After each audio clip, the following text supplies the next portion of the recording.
ज्वालामुखी की परिभाषा, मैग्मा लावा की परिभाषा, दोनों में अंतर, ज्वालामुखी के उद्गार होने में क्या क्या चीजें बाहर निकलती हैं, गैस सबसे ज्यादा कौन सी गैस, चट्टानखंड, लावा, अम्लीय, क्षारीय, अम्लीय लावा क्या होता है, क्या प्रवृत्ति होती है, किस प्रकार के ज्वालामुखी पर्वत बनते हैं, कुछ उदाहरण, स्ट्रोम्बोली की मैंने स्थिति बताई थी, क्षारीय लावा क्या होता है, उससे किस प्रकार की संरचना होती है, उदाहरण, उसके बाद तुलना पिक्चर के हिसाब से दोनों का शाब्दिक तुलना, उसके बाद ज्वालामुखी के प्रमुख भाग, ये बाहर वाले भाग थे, छिद्र, क्रेटर, काल्डेरा, तीन प्रकार के मुहाने पर बनने वाले जो गड्ढे हैं उनके बारे में, और उसके बाद आंतरिक क्षेत्र में क्या बनते हैं। एक जो मैंने कल डायग्राम बनाया है वो डायग्राम ना इसमें नहीं है, वो मैंने सिर्फ उसी में बोर्ड में ही बनाया, जो एक विस्तृत डायग्राम बनाया था। उसके बाद अब हमने पढ़ना है ज्वालामुखी के प्रकार उद्गार के आधार पर। तो जैसे अभी पीछे जो हमने जो लावा के प्रकार पढ़े थे ना, तो आप ज्वालामुखी के प्रकार लावा के आधार पर भी कर सकते हो कि कौन सा अम्लीय लावा द्वारा निर्मित ज्वालामुखी है और कौन सा क्षारीय लावा द्वारा निर्मित ज्वालामुखी है। इसी तरीके से ज्वालामुखी को एक और तरीके से वर्गीकृत किया जाता है। और जैसे कि आप यहाँ पर डायग्राम देख रहे होंगे, यहाँ पर उद्गार के आधार पर या विस्फोट के आधार पर दो प्रकार के ज्वालामुखी होते हैं। एक ऐसा ज्वालामुखी जो एक गुंबदकार या शंकु के बाहर से निकलता है, और एक ऐसा ज्वालामुखी जो पृथ्वी की सतह पर जो दरारें होती हैं इनसे निकलता है। ठीक है, अब इन दोनों में अगर मैं देखूं तो ज्यादा तीव्र कौन सा ज्वालामुखी होगा, ज्यादा विस्फोटक कौन सा ज्वालामुखी होगा? भाई जो तीव्र होगा वो विस्फोटक होगा, जाहिर सी बात है। बताओ कौन सा लग रहा है तीव्र? जो जो शंकु से निकलता है और एक केंद्रीय नलिका से निकल रहा है, ठीक है, अंदर से एक नलिका से निकल रहा है, उसको केंद्रीय उद्गार कहते हैं। और जो दरारों से निकलता है उसको दरारी उद्गार कहते हैं। सेंट्रल इरप्शन, फिशरी इरप्शन, केंद्रीय उद्गार, दरारी उद्गार। अब जो हमने क्षारीय अम्लीय पढ़ा था वही चीज को हम ये विस्फोट में कन्वर्ट कर देते हैं। सोच लो कि ये वाला आपका अम्लीय लावा है और ये क्षारीय लावा है, तो ज्यादा विस्फोटक कौन सा होगा? अम्लीय लावा वाला। और ये कम विस्फोटक है, ये फैलता है। जो केंद्रीय उद्गार होता है इससे शंकु का निर्माण हो रहा है, या शंकु पहली से जो शंकु बना होगा तो उसी से इसका उद्गार होगा। और जो दरारीय होगा इससे पठार का निर्माण हो रहा होगा, क्योंकि इसमें से क्षारीय लावा बाहर आता है, इसमें क्षारीय लावा बाहर आता है, इसमें एसिडिक लावा बाहर आता है। तो इस तरीके से इसमें अंतर आप स्पष्ट कर सकते हो।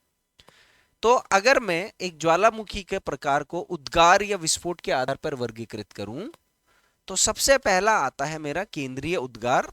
इसकी क्या विशेषता होती? पहली विशेषता ऐसी होती कि इसमें से ज्वालामुखी बहुत तीव्रता से बाहर निकलता है, तेज गति से, मतलब प्रेशर बहुत ज्यादा होता है। और ये जो उद्गार होगा ये वेंट से निकलेगा, यानी कि केंद्रीय नलिका के माध्यम से ही विस्फोट करेगा। ये जो उद्गार होगा वो ऊंचे ऊंचे पर्वतों का निर्माण करेगा, और इसका उदाहरण हो गया जैसे हवाईयन ज्वालामुखी, स्ट्रोम्बोली ज्वालामुखी, वेसुवियस ज्वालामुखी। अब यहां पर देखो कुछ ज्वालामुखी पर्वत के नाम है। हवाईयन ज्वालामुखी, तो सारे हवाईयन ज्वालामुखी ऐसे नहीं है, लेकिन कई सारे हवाईयन ज्वालामुखी हैं, उनके उदाहरण हम लोग देख लेंगे। जैसे यहां पर मैं हवाईयन ज्वालामुखी में आप किलायू लेना, कौन सा वाला? किलायू लिखना, ठीक है, किलायू। और ये हवाई में है। और स्ट्रोम्बोली कहां पर है? स्ट्रोम्बोली इटली में, इसका तो मैंने कल बताया भी था। और एक वेसुवियस है, ये भी इटली में है। ये ज्वालामुखी पर्वत के नाम है, ठीक है। और एक किलायू हो गया। आपको पता है दुनिया का सबसे सबसे ज्यादा खतरनाक, सबसे ज्यादा सक्रिय ज्वालामुखी जो है वो किलायू ज्वालामुखी हवाई द्वीप में स्थित है। अभी इसकी मैं स्थिति आपको दिखाऊंगा मैप के हिसाब से, अभी सबकी मैपिंग वगैरह है पीछे। तो ये हो गया आपका केंद्रीय उद्गार, है ना। केंद्रीय उद्गार कुछ हद तक हमें क्षारीय अम्लीय जो लावा होता है उसका उद्गार दिखाता है। इसके बाद आता है, पहले इसको लिख लो, केंद्रीय उद्गार लिखो, ठीक है। तो दरारी उद्गार धीमा होता है, दरारों के माध्यम से विस्फोट होता है और धीरे धीरे फैलता है। इससे विस्तृत पठार या विस्तृत पर्वत मालाएं बनती हैं, जैसे मोना लोआ पर्वत है हवाई का, बहुत चौड़ा पहाड़ है, और मूलतः इससे पठार बनते हैं। ठीक है, दक्कन पठार की कहानी मैंने आपको थोड़ी सी बताई है। दोनों में अंतर देख लीजिए। केंद्रीय उद्गार क्या होगा, तेज और उग्र होगा, तो दरारी उद्गार धीमा होगा। ये वेंट क्या केंद्रीय नलिका के माध्यम से निकलेगा, तो ये दरारों के माध्यम से निकलेगा। इससे ऊंचे पर्वत का निर्माण होगा, तो इससे पठार का निर्माण होगा। और फिर बाकी उदाहरण है, बस 3 शब्द हैं बस याद रखने वाले। आगे आते हैं। अब एक और प्रकार से ज्वालामुखी को पढ़ते हैं अलग तरीके से। इस प्रकार को कहते हैं विस्फोट की अवधि के आधार पर। किसके आधार पर, विस्फोट की अवधि, या मैं ये कह दूं कि समय अवधि, समय अवधि के आधार पर क्या है इसका मतलब सर, समझिए। समझ लो आप यहां से नीचे की हिसाब किताब मत देखो, ठीक है। ये जो लाइन मैंने बनाई है इससे नीचे को छोड़ दो। आप इस पहाड़ को देखो यहां खड़े होकर के, और आपको लग रहा है यार इसमें से लावा तो निकल रहा है बार बार। तो जहां से निकल रहा है लावा, ये मेरा हो गया एक प्रकार का सक्रिय ज्वालामुखी। कैसा ज्वालामुखी का प्रकार हो गया ये, सक्रिय ज्वालामुखी। अब एक ऐसा और एक ऐसा है। अब ये दोनों तो एक जैसे दिख रहे हैं, बताओ नीचे से ऊपर से अगर मैं देखूंगा कोई अंतर है इसमें, नहीं है। पर इनमें से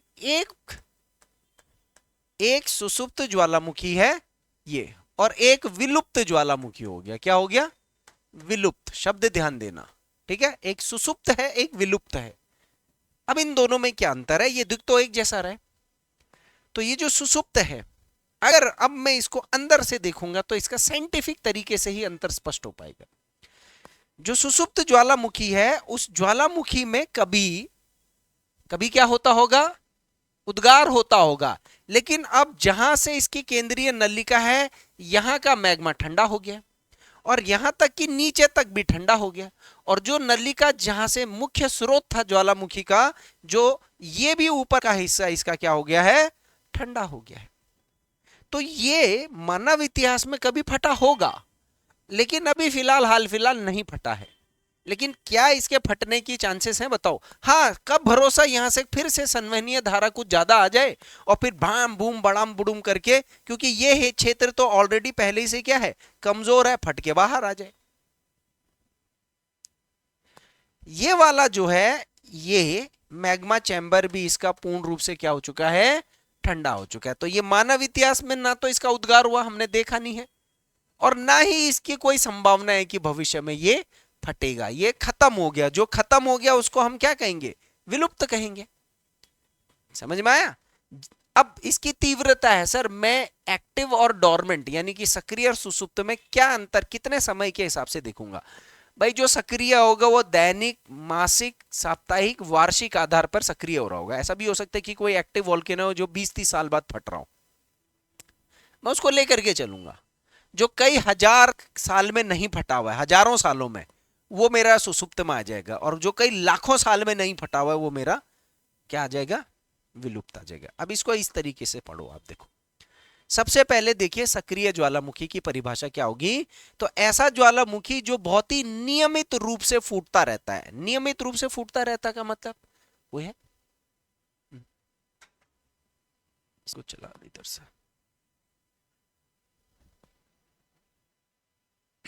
ठीक है। नियमित रूप से फूटता रहता है, यानी कि लावा इसमें से बाहर निकलता रहता है।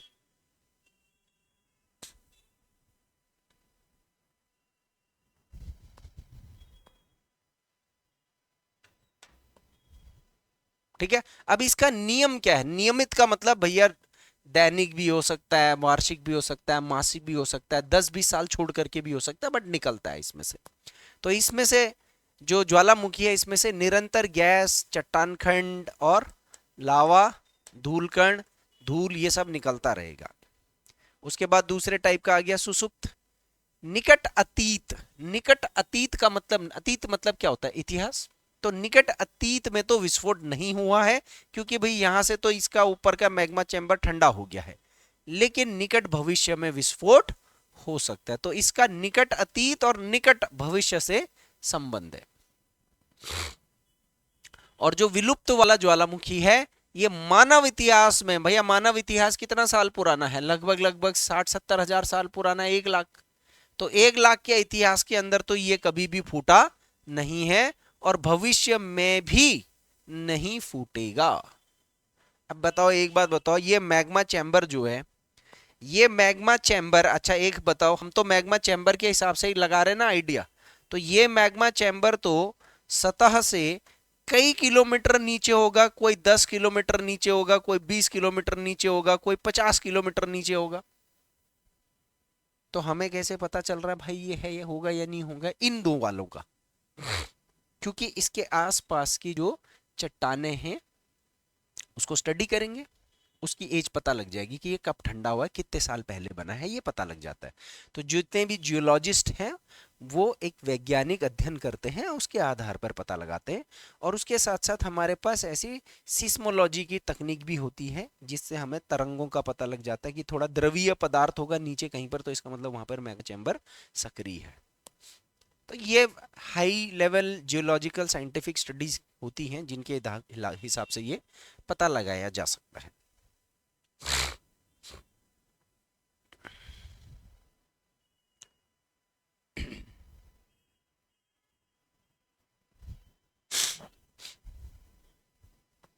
लिख लिया?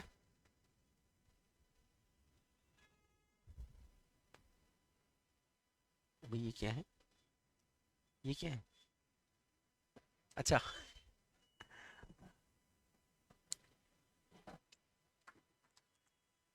अभी कंप्लीट हो गए।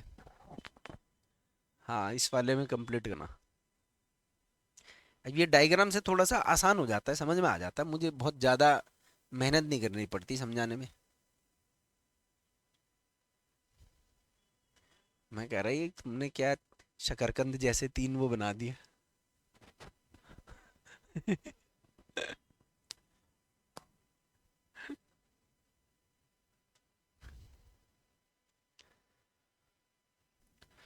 अब जो गेम है पेपर की वो यहाँ से बनती है ज़्यादा, इससे पीछे वाले थोड़े से तकनीकी या जो एनालिसिस वाले जो क्वेश्चंस बनेंगे उसमें बनेंगे, दरारी वरारी ये सब ना, लावा वावा की प्रवृत्ति। अच्छा लेवल का पेपर होगा, अच्छा क्वेश्चन बनाएगा। हो सकता है मेंस में आपको क्वेश्चन मिल गया ज्वालामुखी से और आपके पास वो नॉलेज है तो उसको मेंशन करोगे शब्दों को, तो आपको नंबर अच्छे मिलेंगे। ये वहां यहां से आगे जनरली ज्वालामुखी के प्रकार में यही 3 पढ़ाए जाते हैं कि सक्रिय कौन सा है, सुसुप्त कौन सा है, विलुप्त कौन सा है। तो एक क्वेश्चन तो ऐसे ही बनेगा आपका, निम्न में से कौन सा सक्रिय, कौन सा सुसुप्त है, कौन सा विलुप्त है। ठीक है, एक क्वेश्चन आपको इन्हीं में जो हम उदाहरण पढ़ेंगे उसी के आधार पर द्वीप, महाद्वीप कौन सा वाला किस महाद्वीप में, और या कौन सा वाला किस देश के अंदर है, तो देश के हिसाब से आपको ज्वालामुखी के नाम यहाँ पर याद करने पड़ेंगे। और एक क्वेश्चन आएगा भारत में जो ज्वालामुखी है, क्या भारत में भी कोई ज्वालामुखी पर्वत है या नहीं है तो इनमें से कोई है तो कहां पर है, तो वो करना है। और वो यहां भी करोगे तो जब भारत का भूगोल आएगा तो वहां पर भी करेंगे, है ना। तो देखते हैं 3 प्रकार के ज्वालामुखी, इसको आपने कुछ इस तरीके से बनाना है। अब ये सारे के सारे मैप पे नहीं मिलेंगे, पहली चीज, ये सारे के सारे जाहिर सी बात है एक बार में याद भी नहीं होंगे, लेकिन मेन मेन जो है वो याद जरूर करने हैं। अभी मैं कुछ कुछ का मैं मैपिंग करके दिखाऊंगा। देखो, जैसे मैंने यहाँ पर 11 देशों के हिसाब से या 11 जगह के हिसाब से सक्रिय ज्वालामुखी की एक लिस्ट बना रखी है।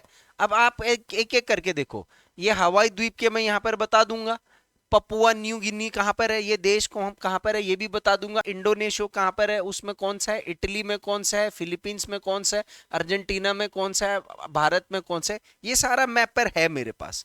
तो यहाँ पर भी मैं एक्सप्लेन करूंगा, लिस्ट में भी एक्सप्लेन करूंगा, आप घर में जाकर के अपने एटलस में भी इनको चेक कर सकते हैं। ठीक है, तो सबसे पहले देखते हैं।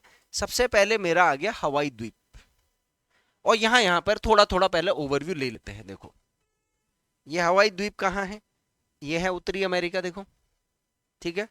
उत्तरी अमेरिका के पश्चिम में आओ, यहां पर ये दिख रहा है, ये जगह प्रशांत महासागर में, यहां पर है ये हवाई द्वीप। ये द्वीप सारे ज्वालामुखी द्वीप है, ठीक है।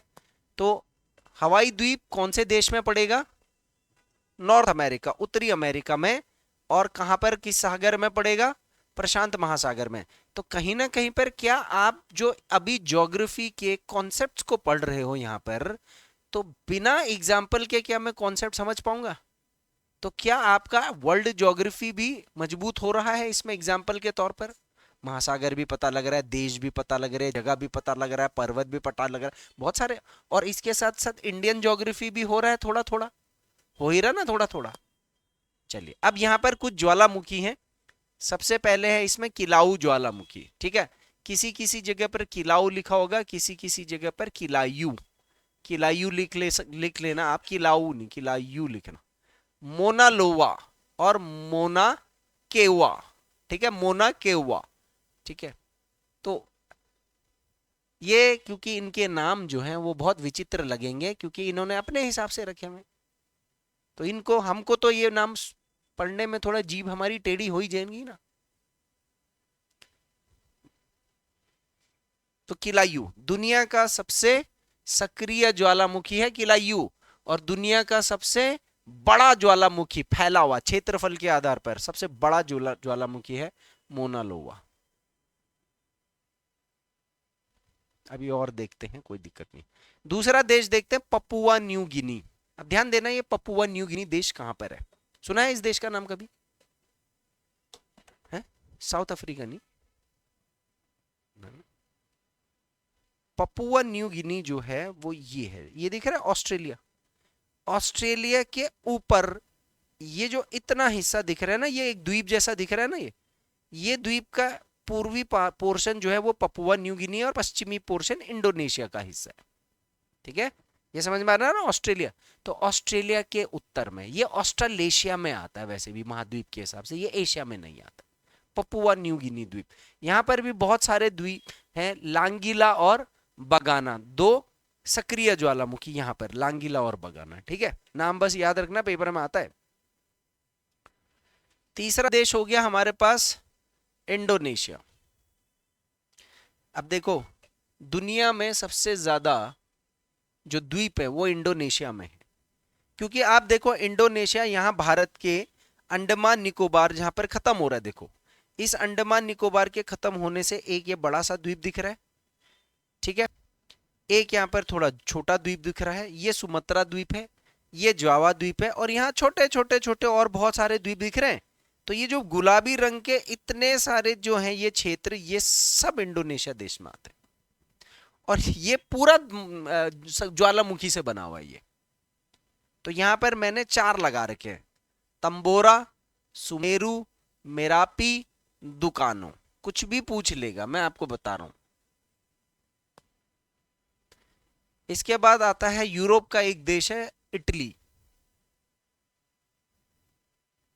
यहां पर है देखो इटली। इसका ज्वालामुखी के मैं 2 ज्वालामुखी तो ऑलरेडी बता चुका हूं। स्ट्रोम्बोली तो हमने और अच्छे से देखा हुआ है। तो स्ट्रोम्बोली, माउंट एटना बहुत फेमस है, बहुत बार।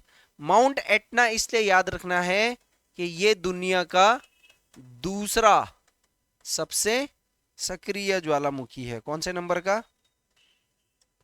दूसरा सबसे सक्रिय है, ठीक है। दुनिया का सबसे सक्रिय कौन सा था? सबसे सक्रिय ये था, ठीक है। और इसके अलावा माउंट वल्केनो, माउंट वल्केनो ये भी इटली में है, अभी मैप पे दिखा दूंगा तीनों के तीनों। एक देश और है वानुआतू, इसका नाम कभी सुना है आप लोगों ने? नहीं सुना होगा, सुना है कभी, ग्लोबल ये क्लाइमेट चेंज वगैरह में आता है इसका नाम, डूब डूब से है ना ये सब इधर उधर के देश। तो ये जो वानुआतू देश है ना, फिर से देखो ये पपुआ न्यू गिनी बताया मैंने, तो जो हमने बताया उसी से हेल्प लेते हैं। और ये ऑस्ट्रेलिया है, इन दोनों के पूर्व में जाओ इधर को, तो यहाँ पर एक जगह दिख रही है, ये वानुआतू है। यहाँ पर लिखा भी हुआ है, देखो ये देखो लिखा हुआ है ना वानुआतू। वानुआतू हो गया, फिजी हो गया, नौरू हो गया, मेलानेशिया, माइक्रोनेशिया, पोलानेशिया, ये सारे के सारे द्वीप इधर ही है। तो वानुआतू में है आपके ससुर, यानी कि यासुर, यासुर। उसके बाद आता है फिलीपींस। फिलीपींस में क्रेटर वाले वॉल्केनो है, क्रेटर वाला जिसमें मतलब पानी वानी ऊपर से झील झूल बन रखी है, फिलीपींस देश कहां पर है, फिर से आते हैं इधर ही, देखो मैं सब सारे इधर ही होंगे, देखो मैक्सिमम इस रिंग ऑफ फायर में है सारे के सारे, जो मैंने पीछे बताया था ना वो प्लेट विवर्तनिकी में।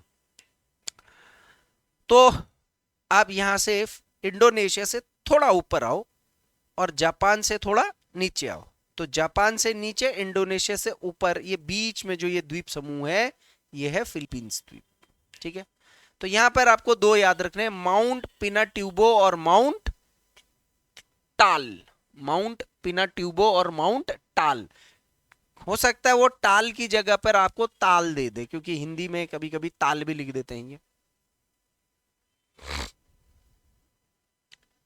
ठीक है, अर्जेंटीना बहुत इंपॉर्टेंट है सर, उसमें है ओजेस डेल सोलाडो। ओजेस डेल सोलाडो एक पहाड़ का नाम भी है भाई, क्योंकि वो ज्वालामुखी पहाड़ है तो पहाड़ का नाम तो होगा ही ना।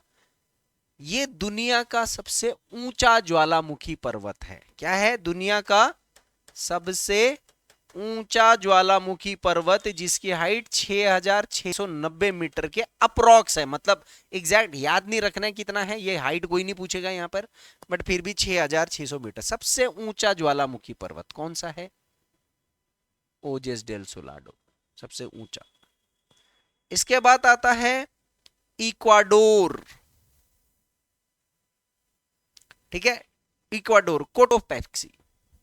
इसकी एक खासियत है इक्वाडोर, अच्छा ओजेस डेल सोलाडो अर्जेंटीना कहां पर है, पहले ये भी मैं आपको बता दूं। अर्जेंटीना जो पड़ता है वो दक्षिणी अमेरिका में पड़ता है।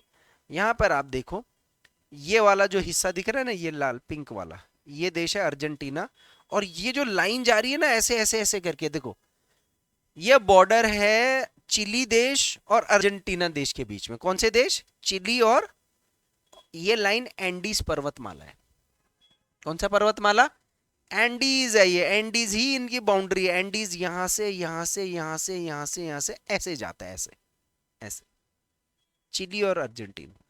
तो इन दोनों देशों के बॉर्डर पर है ये, यहां पर, यहां पर कहीं पर मैप पे दिखा दूंगा। ओजेस डेल सोलाडो, कोटोपैक्सी, ये दुनिया का सबसे ऊंचा सक्रिय ज्वालामुखी, जो ऊंचाई पर भी है और बहुत ज्यादा सक्रिय भी है। 6100 मीटर के आसपास इसकी हाइट है। कितनी हाइट है? 6100 मीटर। आगे देख लेंगे, इनकी हाइट मत लिख लेना, आगे डायग्राम में एग्जैक्ट दे दूंगा मैं। तो ये कोटोपैक्सी कहां पर? इक्वाडोर देश। देखो फिर से दक्षिणी अमेरिका आ जाओ, अर्जेंटीना से थोड़ा ऊपर है बोलीविया, उससे थोड़ा सा ऊपर है पेरू देश, और उससे थोड़ा सा ऊपर है इक्वाडोर। इक्वाडोर देश का नाम बड़ा आसान है याद करना, इक्वाडोर, इक्वेटर। इक्वेटर ही है इस देश का नाम। वो तो इस देश के लोगों से इक्वेटर नहीं बोला गया, जो अंग्रेजों ने इसका नाम इक्वेटर रखा ना, तो इन्होंने इक्वाडोर इक्वाडोर इक्वाडोर इक्वाडोर हो गया। वो इंपॉर्टेंट है, लाइन भी खींची गई है, बल्कि इस देश में जहां जहां से इक्वेटर जाती है ना काल्पनिक, वहां ऐसे बाउंड्री भी खींच रखी है इन्होंने। इसके बाद आते हैं अलास्का। अलास्का कहां पर है? अलास्का उत्तरी अमेरिका के इस वाले कोने में है, जो रशिया के संपर्क में, यहाँ पर कनाडा से इधर, यहाँ पर है कटमाई ज्वालामुखी। कई पेपरों में आ चुका है कटमाई। हजारों धुआरों का ज्वालामुखी भी कहते हैं, निरंतर धुआं धुआं धुआं धुआं जैसा निकलता रहता है। इसके बाद आता है कैरिबियन द्वीप समूह। कौन सा द्वीप समूह सुना है? कैरिबियन द्वीप समूह कहां पर है?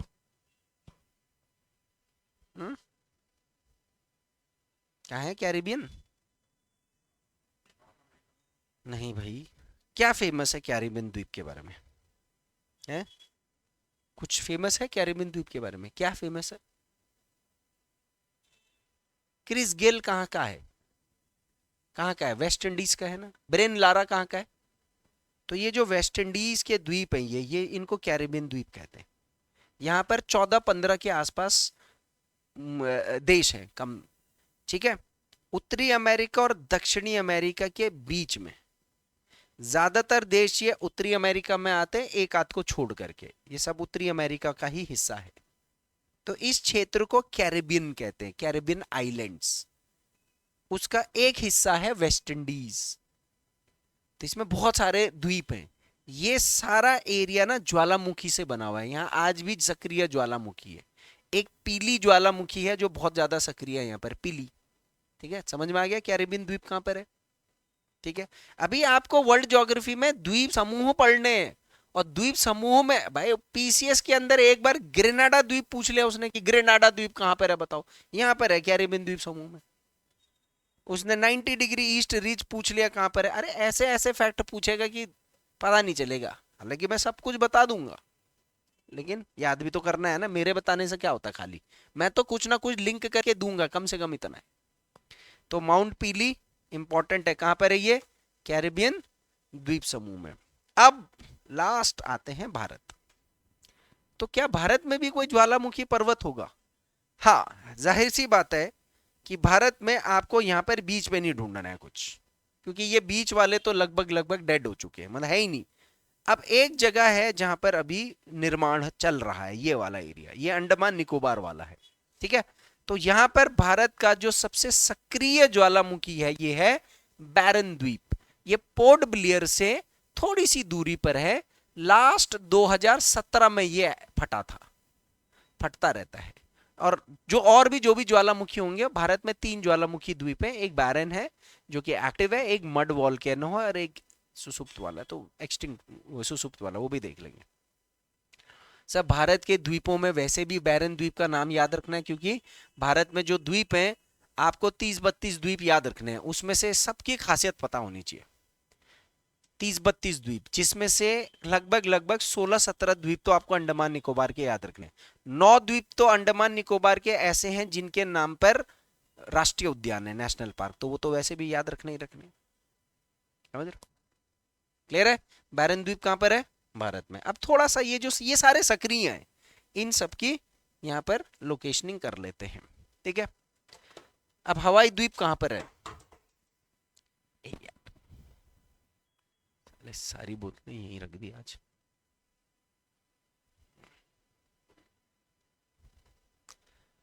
हवाई द्वीप का जरा लोकेशन देखो, जूम करता हूं मैं। ये अमेरिका है, ये एशिया है, दोनों के बीच में प्रशांत महासागर, अमेरिका से पश्चिम की तरह ये है। बड़ा द्वीप, छोटा द्वीप, छोटा द्वीप, छोटा द्वीप, बड़ा द्वीप, छोटा छोटा छोटा, ऐसे कर रही है द्वीप, इन्हीं पर है। देखो तो जैसे अभी मैंने एक किलायू लिखवा रखा है, किलायू देखो यहां पर है किलायू, ये दुनिया का सबसे ज्यादा सक्रिय ज्वालामुखी है। एक मैंने मोनाकी भी लिखा रखा है, ये दुनिया का सबसे बड़ा पर्वत चोटी है, समुद्र नितल से बाहर तक, माउंट एवरेस्ट से भी बड़ी स्थलाकृति है, लेकिन आधा पानी में है, किलायू, ठीक है। मोनाकी, एक मोना लोवा भी है, मोना लोवा, ये दुनिया का सबसे विस्तृत, सबसे बड़ा, फैला हुआ, सबसे चौड़ा ज्वालामुखी पर्वत है। मतलब मैंने जो ये 3 ज्वालामुखी पर्वत यहां मार्क कर रखे ना, ये वैसे ही दुनिया के सबसे सबसे सबसे सबसे में कुछ ना कुछ है ये, ठीक है। ये क्या हो गया? सर्वाधिक, ये सबसे ज्यादा सक्रिय हो गया, ये सबसे ज्यादा लंबा है, समुद्र नितल से, नितल मतलब पानी के अंदर से, समुद्र तल से नहीं, तल से तो माउंट एवरेस्ट है, नितल से। और मोना की जो हो गया ये सबसे बड़ा ज्वालामुखी। फैक्ट भी याद करने पड़ेंगे भैया। चलो दूसरा देखते हैं, पपुआ न्यू गिनी देश कहां पर है? ये रहा ऑस्ट्रेलिया, दिख रहा है ऑस्ट्रेलिया, ऑस्ट्रेलिया के ऊपर ये वाला जो देश है ये पपुआ न्यू गिनी है। इसको थोड़ा जूम कर दिया मैंने, लांगीला बगाना, मैंने बगाना, लांगीला और बगाना 2 करवाए हैं उसमें, बस खाली नाम याद रखना। इंडोनेशिया है, सुमत्रा आइलैंड, जावा आइलैंड, और ये सारा का सारे एरिया, कुछ इधर भी है, तो सुमेरु, दुकानो, ऐसे करके अलग अलग, मेरापी, ये 3-4 मैंने यहाँ मार्क कर रखे हैं। मार्क करने से कोई ज्यादा फर्क पड़ेगा नहीं। यहाँ पर एक जगह दिख रहा है आपको, ये सुंडा गर्त यहाँ पर है, जावा सुमत्रा जहाँ पे मिलते हैं ना, यहाँ पर है सुंडा गर्त, आगे काम आएगा। इटली, इटली का नक्शा देखते हैं, ये नीचे की तरफ ये भूमध्य सागर है। इटली का एक द्वीप भी है यहाँ पर, देख रहे हो ये कौन सा द्वीप है? सिसिली द्वीप। कौन सा द्वीप है? इस सिसिली द्वीप में एक माउंट एटना, ये दुनिया का दूसरा सबसे सक्रिय ज्वालामुखी है। स्ट्रोम्बोली, भूमध्य सागर का प्रकाश स्तंभ भी बोलते हैं इसको, क्या बोलते हैं? भूमध्य सागर का प्रकाश स्तंभ। वुल्कानो, वेसुवियस, मैंने चार ज्वालामुखी पर्वत है इटली के अंदर, इसमें से 3 सक्रिय है, 1 सुसुप्त है, ठीक है। आपने कौन कौन से लिखे हुए सक्रिय में?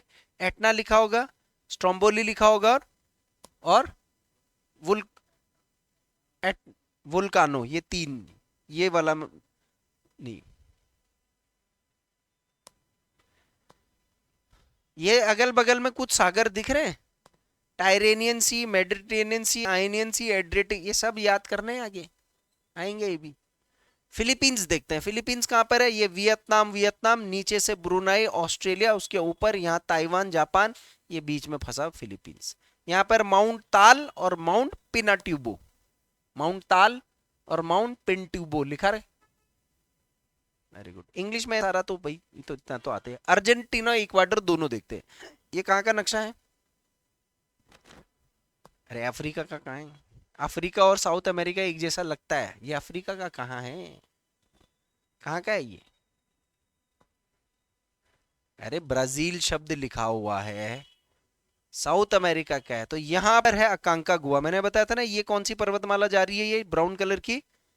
एंडीज। उत्तरी अमेरिका में है रॉकीज, दक्षिण में एंडीज।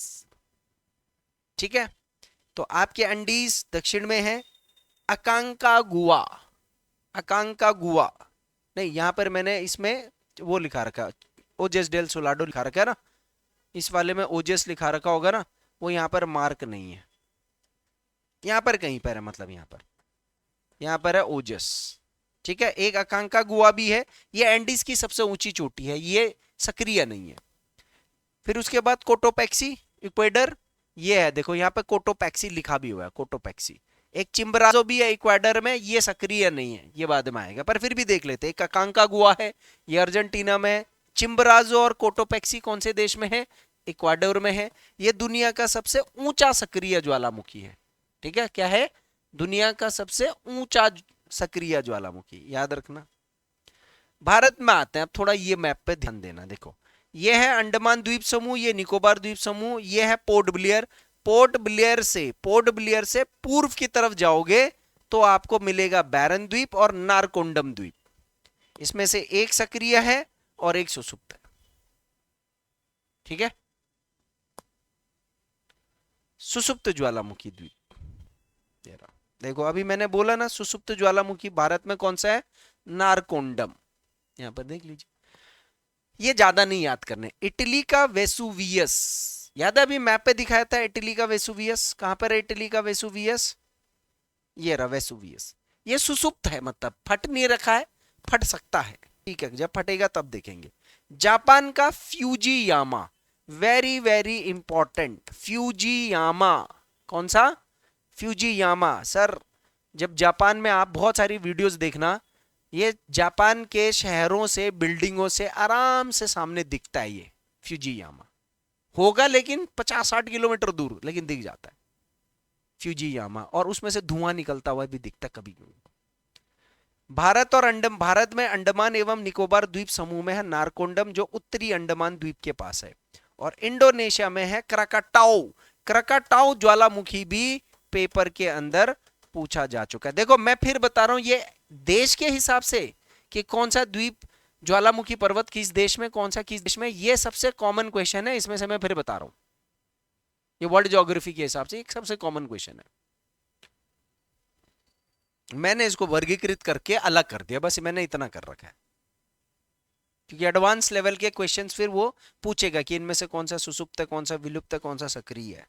ऐसे क्वेश्चन घुमाने के लिए दे सकता है। और इंडिया के तो वैसे भी याद रखने, बैरन एक्टिव है और नारकोंडम सुसुप्त, डोरमेंट।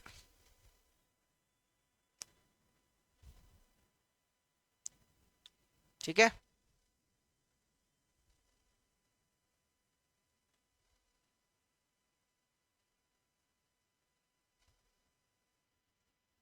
अब आते हैं विलुप्त, खत्म। ईरान, बहुत बार पूछा हुआ है। कोह सुल्तान ज्वालामुखी कौन से देश में है? ईरान। दामवंद ज्वालामुखी कौन से देश में है? ईरान। किसी किसी किताब में दामवंद का पाकिस्तान दे रखा है, नकार देना उसको। म्यांमार का बहुत इंपॉर्टेंट है, पोप्पा ज्वालामुखी, म्यांमार का पोप्पा। तंजानिया देश आपने सुना होगा, कहां पर सुना होगा? अफ्रीका के अंदर तंजानिया देश। Mount Kilimanjaro, very very important. इसलिए इंपॉर्टेंट है, मैं इसका बताता हूं। ये इक्वेटर के नजदीक सबसे नजदीक सब ऊंचा पर्वत माउंट यही है। शायद आगे आगे इनका नहीं होगा, अफ्रीका के ज्वालामुखी का नहीं है। कोई बात नहीं, माउंट किलिमंजारो यहाँ पर है। देखो मैं यहीं पर से ही बता देता हूँ। अफ्रीका का मैप तो थोड़ा बहुत पता होगा ना। ये इक्वेटर है, यहाँ पर है तंजानिया। देखो ये माउंट किलिमंजारो यहाँ पर कहीं पर है। एग्जैक्ट इक्वेटर पर नहीं है, बट इक्वेटर के सबसे नजदीक ऊंचा ज्वालामुखी पर्वत।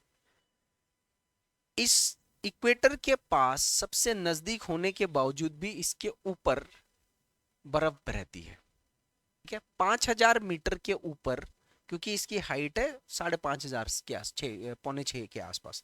तो इसकी जो हाइट है, इसके ऊपर 5,000 मीटर से ऊपर हमेशा बर्फ रहती है।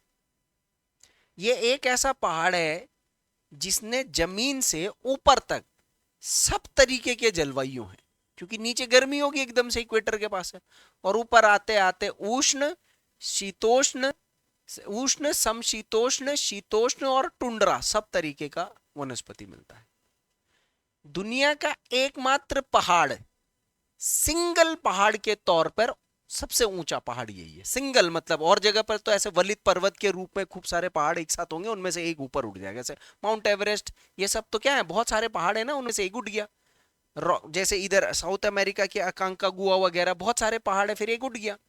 बट ये एक ऐसा पहाड़ है जो एक ही है इधर। क्यों? ज्वालामुखी से बना है। तो अपने आप में आश्चर्य है ये जो माउंट किलिमंजारो है, बहुत इंपॉर्टेंट है।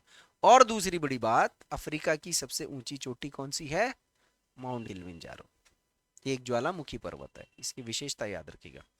और इक्वेडर का एक चिम्बराजो है जो कि अब मृत हो चुका है, विलुप्त हो चुका है। तो पीछे मैंने चिम्बराजो का मैपिंग दिखाया था। इक्वेडर में कोटोपैक्सी और चिम्बराजो दो हैं इक्वाडोर के। आप अलग से देश के हिसाब से भी इनका अलग अलग कर सकते हो। अब एक सवाल आता है कि दुनिया में सबसे ज्यादा ज्वालामुखी का उद्गार कहां पर हो रहा है? तो जाहिर सी बात है, जहां पर क्रस्ट में बहुत ज्यादा हलचल हो रही होगी। और बहुत ज्यादा क्रस्ट की सतह पर हलचल कहां पर होता है? प्लेट विवर्तनिकी के कॉन्सेप्ट से लिंक करिए। तो मैंने आपको 3 प्रकार के प्लेट किनारे पढ़ाए थे। पहला कौन सा था? अपसारी, रचनात्मक। दूसरा अभिसरण, विनाशकारी। तीसरा संरक्षी। 3 प्रकार के प्लेट किनारे थे। इन तीनों में से एक दूर, एक नजदीक, एक समांतर, यही था। तो आप इन तीनों में से बताओ ज्यादा खतरनाक कौन सा है? बताइए, ज्यादा कौन सा प्लेट किनारे पे होगा ना हलचल, जो आपस में टकरा रही होंगी। तो जो दो प्लेटें आपस में टकराती है, तो जिस जगह पे टकराते हैं उस किनारे को क्या कहते हैं? अपसारी या फिर अभिसरण या फिर विनाशकारी। तो दुनिया के अधिकांश ज्वालामुखी उन जगहों पर बन रहे होंगे जहां पर प्लेटें आपस में टकरा रही हैं। अब मैंने आपको बोला था 8 बड़ी प्लेटों के किनारे में थोड़ा एरो एरो लगा लेना, ताकि थोड़ा आइडिया हो जाए कि हाँ भाई कहां कहां टकरा रही है। तो इस आधार पर दुनिया में कहां कहां ज्यादा ज्वालामुखी होते हैं, वैज्ञानिकों ने 3 हिस्से में इसको डिवाइड कर रखा है। कितने हिस्से में? 3 हिस्से में। जो पहला हिस्सा है, ज्वालामुखी का वितरण कर रहे हैं हम, ठीक है। तो जो पहला हिस्सा है, इसको परिप्रशांत महासागरीय परिप्रशांत महासागरीय भ्रंश पट्ट या पट्टी बोला गया है, ठीक है। बेल्ट, बेल्ट क्यों? क्योंकि परिप्रशांत का मतलब, परी का मतलब क्या होता है? ऐसे गोल घूमना, परी, ठीक है, सरकम, सर्कल की तरह। तो ये पूरा महाप्रशांत महासागर है, इतना तो पता है, दिख रहा है, ये प्रशांत महासागर है। अब प्रशांत महासागर के गोलाई में, इस गोलाई में, इस पूरे गोलाई के क्षेत्र में ज्वालामुखी ही ज्वालामुखी हैं। अभी मैंने यहाँ ऑस्ट्रेलिया, वानुआतू, फिलीपींस, जापान से लेकर के अलास्का से लेकर के इस तरफ तक आ जाइए आप, यहाँ पर ज्वालामुखी ही ज्वालामुखी है। ये बात समझ में आ रही? इस क्षेत्र को, इस पट्टी को कहते हैं सरकम पैसिफिक बेल्ट, परिप्रशांत महासागरीय पेटी या पट्टी। ये बात समझ में आ गई? दुनिया के ज्यादातर भूकंप, ज्वालामुखी पर्वत यहीं पर है, क्योंकि यहां पर ऑस्ट्रेलिया प्लेट, यूरेशिया प्लेट, इधर से प्रशांत महासागरीय प्लेट, इधर से इधर से दक्षिणी अमेरिका, इधर से उत्तरी अमेरिका, ये जो है प्लेटें आपस में टकरा रही हैं। कैसे टकरा रही हैं यहां पर आप देख लीजिए। ठीक है, ये कौन सा प्लेट है? ये इंडो ऑस्ट्रेलियन प्लेट है, ये ऐसे जा रहा है। ये प्रशांत महासागरीय ऐसे आ रहा है। ये फ्यूजियामा कहां पर है?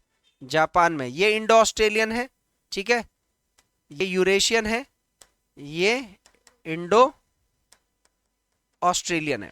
इधर से देख लीजिए ये वाला हिस्सा, ये यहां पर ये उत्तरी अमेरिका प्लेट है और ये दक्षिणी अमेरिका प्लेट है। याद है, इतनी प्लेट ये है और इतनी प्लेट ये है। ये इधर को आ रही है और ये इधर को जा रही है। अब आप देखो यहां पर ये जो चार प्लेटें हैं, चार बड़ी बड़ी प्लेटें हैं, दक्षिणी अमेरिका की प्लेट, उत्तरी अमेरिका की plate, Eurasian plate, Indo Australian plate. इस जगह पर जहां पर ये टकरा रही है प्लेट, ये कैसा किनारा बना रही है? विनाशकारी प्लेट किनारा बना रही कि नहीं बना रही है? विनाशकारी प्लेट किनारा। आप देख लीजिए ये कौन सा किनारा हो गया? विनाशकारी। आया कॉन्सेप्ट समझ में? तो एक तो ये है क्षेत्र जहां बहुत ज्यादा ज्वालामुखी आते हैं, ये वाला जो क्षेत्र है।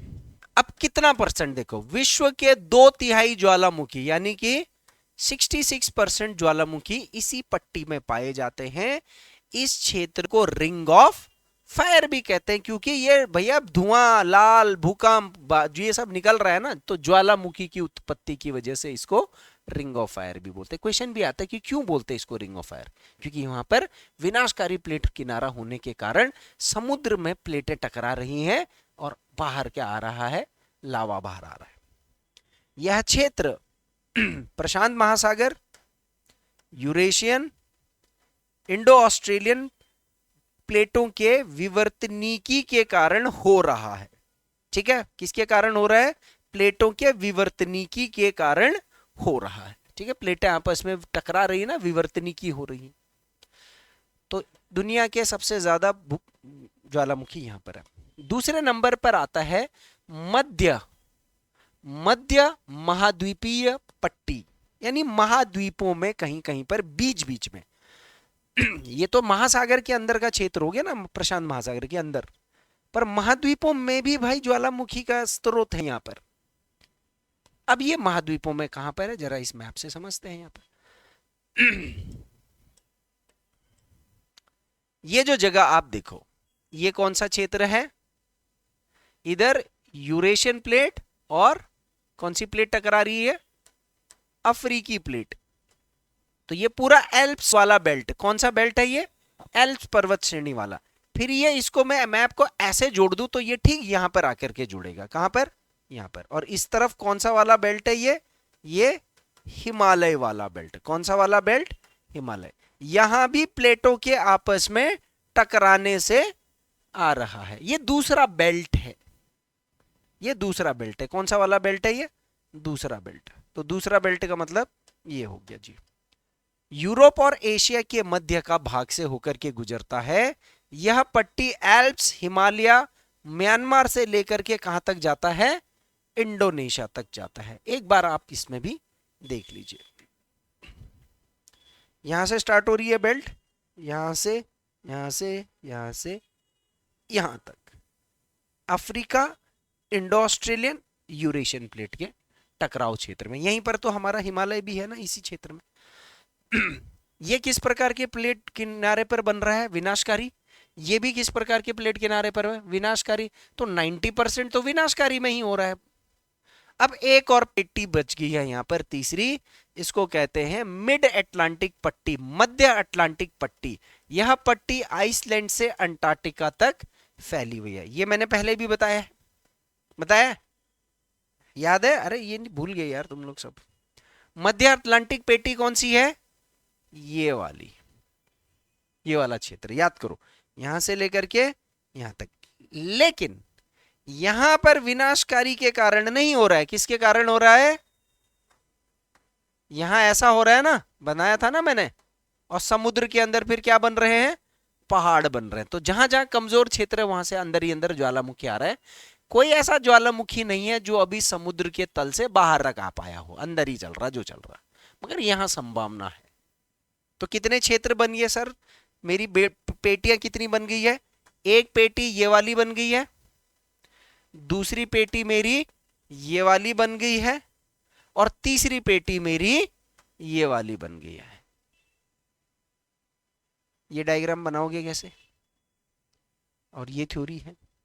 इसके बाद एक स्लाइड और है और वो फैक्ट्स हैं कुछ, एक क्वेश्चन भी है इसके अंदर, देखते हैं, पर अभी टाइम बहुत ज़्यादा हो गया है। लिख लो इसको, पहले पूरा तो कर ही लेना। डायग्राम लास्ट में बनाओगे? तो ये लास्ट स्लाइड है, कुछ रसीले तथ्य ध्यान देना। प्री के पेपर में लोअर पीसीएस वीसीएस भी दोगे तो पूछ लेगा। ज्वालामुखी से जुड़े कुछ महत्वपूर्ण तथ्य। पहला तथ्य, दुनिया के 80% ज्वालामुखी अभिसारी यानी विध्वंसकारी यानी कि विनाशकारी प्लेट किनारों पर आते हैं। ये तो पीछे से आप आइडिया लगा ही लो, है ना। कहां थे दुनिया के सबसे ज्यादा ज्वालामुखी? यहां थे। एक स्टेटमेंट है, भूमध्य सागर का प्रकाश स्तंभ, लाइट हाउस ऑफ मेडिटेरेनियन सी, किस ज्वालामुखी को कहते हैं? स्ट्रोम्बोली। क्यों? क्योंकि भूमध्य सागर के अंदर और ऊपर से लाल दिखता रहता है, क्योंकि कुछ ना कुछ लावा निकलेगा तो दूर से आपको आराम से ऊर्जा जैसी दिखती है। तो पुराने जमाने में जो नाविक थे उनको थोड़ा आइडिया आ जाता था कि भाई इटली किधर है, इटली जाना है या फिर हमको किधर को जाना है, उस ज्वालामुखी से अपने दिशा तय करते थे। प्रकाश स्तंभ क्या होता है? तटीय क्षेत्रों में तट की दिशा या तट दिखाने के लिए एक लंबा सा बिल्डिंग बनाया जाता था और उसमें लाइट लगाई जाती थी ताकि नाविकों को दिशा दिखाई जा सके। तो ये भी एक तरीके का वही दिखा रहा है। इसी तरीके का प्रशांत महासागर में भी है, तो इसको प्रशांत महासागर का प्रकाश स्तंभ बोल देते हैं। इसका नाम है इजाल्को। कौन सा? इजाल्को। इजाल्को यहां पर आप देख रहे हैं, ग्वेंतमाला, ये जो देश है ना, ये हाँ गोतेमाला, ये यहां पर है, इस जगह पर। ठीक है, तो ये हो गया प्रशांत महासागर का, क्या हो गया ये?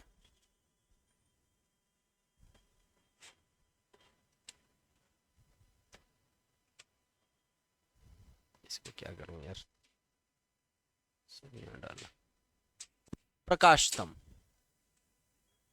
उसके बाद सबसे ऊंचा ज्वालामुखी पर्वत कौन सा है? ओजस डेल सोलाडो। कौन से देश में है? अर्जेंटीना।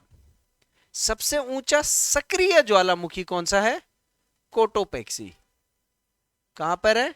इक्वाडोर। दोनों दक्षिणी अमेरिका के देश हैं। सबसे बड़ा ज्वालामुखी क्षेत्रफल में मोना लोवा, 120 किलोमीटर चौड़ा, ये कहां पर है? हवाई द्वीप, जो कि अमेरिका में पड़ता है। 10,000 धुआं की घाटी, वैली ऑफ 1000 स्मोक्स, कटमाई। कटमाई अभी मैंने लगाया था सक्रिय ज्वालामुखी में, अलास्का। देश के हिसाब से अमेरिका। सबसे अधिक सक्रिय ज्वालामुखी, मतलब बहुत ही खतरनाक, जो फटता रहता है, तो उस पे पहला आएगा किलायू और दूसरे नंबर पर आएगा एटना। एटना इटली में है और किलायू हवाई द्वीप समूह में। 11 फैक्ट है यहाँ पर। मैक्सिमम ज्वालामुखी किस प्रकार के प्लेट किनारे पर है? विनाशकारी। भूमध्य सागर का प्रकाश स्तंभ स्ट्रोम्बोली, ये किस देश के अंदर है? इटली। ठीक है, प्रकाश महासागर, प्रशांत महासागर का महास्तंभ या प्रकाश स्तंभ इजाल्को। सबसे ऊंचा ज्वालामुखी ओजस। सबसे ऊंचा सक्रिय कोटोपेक्सी। सबसे बड़ा क्षेत्रफल में मोनालोवा। 10,000 धुओं की घाटी कटमाई। सबसे अधिक सक्रिय किलायू। ठीक है, ये लिस्ट आप बना लो। एक क्वेश्चन करेंगे फिर से। ठीक है, प्रशांत महासागर का प्रकाश स्तंभ इजाल्को को करेक्ट करना, मैंने ग्वाटेमाला बता दिया था। एल सैल्वाडोर, ये उत्तरी अमेरिका में आएगा, है? हाँ, ये तो इजाल्को ही, इजाल्को ही है। जो ये साउथ, मतलब ये कहाँ गया, अमेरिका का जो ये पूंछ बन रहा है ना, ये पूंछ, तो ये इस तरफ को है, क्योंकि इस तरफ तो अंध महासागर है, इस तरफ को है ये नीचे की तरफ। यहाँ पर से आप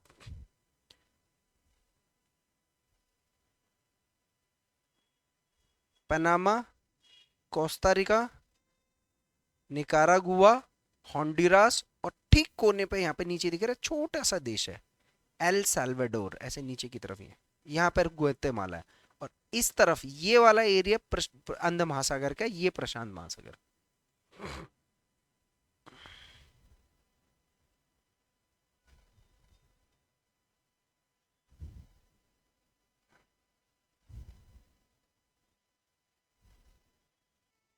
हो गया।